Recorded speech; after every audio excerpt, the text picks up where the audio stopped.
ခဲလောက်လေတဲ့သုံးပုံသုံးနည်းလေးပြောပြပါလားတဲ့တကယ်မသိလို့ပါနော်တဲ့ပေးကဲသုံးသုံးလုံးပဲလားတဲ့ဟုတ်ပါတယ်နော်ဖုန်းလေးရပတ်ဆော့ကလေးကစက်ပြလေးကိုရေဆိုးလက်ဖွားလေးကိုရေဆွပြီးတော့အမြုပ်လေးထွက်လာအောင်ပုတ်ပြီးလို့ရှိရင်ထွက်လာတဲ့အမြုပ်အီလေးနဲ့ပေါ့နော်သူကတမ်းမှန်စက်ပြလေးတက်ပို့ပြီးတော့အမြုပ်ကလေးတွေကအီတဲ့နူးညံ့တယ်ဒီအမြုပ်ကလေးနဲ့ပဲကိုတက်စင်လိုတဲ့နေရာပေါင်ချားမဲတာတွေခုတ်မဲတာတွေဂျိုင်းမဲတာတွေချွေးနှံနံနာတွေအတွက်သူကသုံးပေးရတဲ့စက်ပြလေးပါနော်သူ့ကိုတနေ့ကို2ကြိမ်သုံးမယ်ဆိုလို့ရှိရင်မိမကိုတင်းရင်ချင်းမဲကြွက်သားတွေကိုပြန်လဲတင်းရင်ပေးတယ်ပြီးတော့အနှံ့ဆိုးတွေကိုပျောက်တယ်ရားရံနာတွေနဲ့ဖြူစင်းတာတွေကိုတက်တာသေးတယ်ပြီးတော့တိမ်ငောင်းကင်ဆာကိုလည်းကာကွယ်ပေးပြီးသားဖြစ်တဲ့ဒီမိမကိုသုံးတန်းစင်စက်ပြလေးကိုတနေ့2ကြိမ်သုံးပေးဖို့လိုအပ်ပါတယ်နော်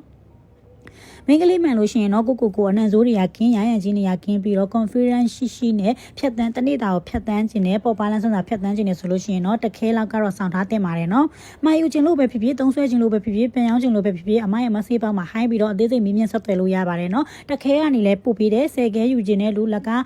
အခဲ100တခဲ1000ယူခြင်းနဲ့သူကဆက်သွယ်ပေးလို့ရပါတယ်နော်အသေးစိတ်မင်းမြတ်လို့ရပါတယ်တကယ်လေးဒီတယောက်အနေနဲ့ပေါ့နော်3ကို3တင်ပြီးတော့3ပြီးတဲ့တူတိုင်းကလည်းဒီလို review တွေဒီလိုရလက်တွေပြန်ရလာလို့အတွက်ပြီးတော့ Thai FDA နဲ့မြန်မာ FDA လည်းရထားပြီးသားစက်ပြလေးဖြစ်လို့မို့လို့အသေးစိတ်မှာယူအားပေးလို့ရပါပြီနော်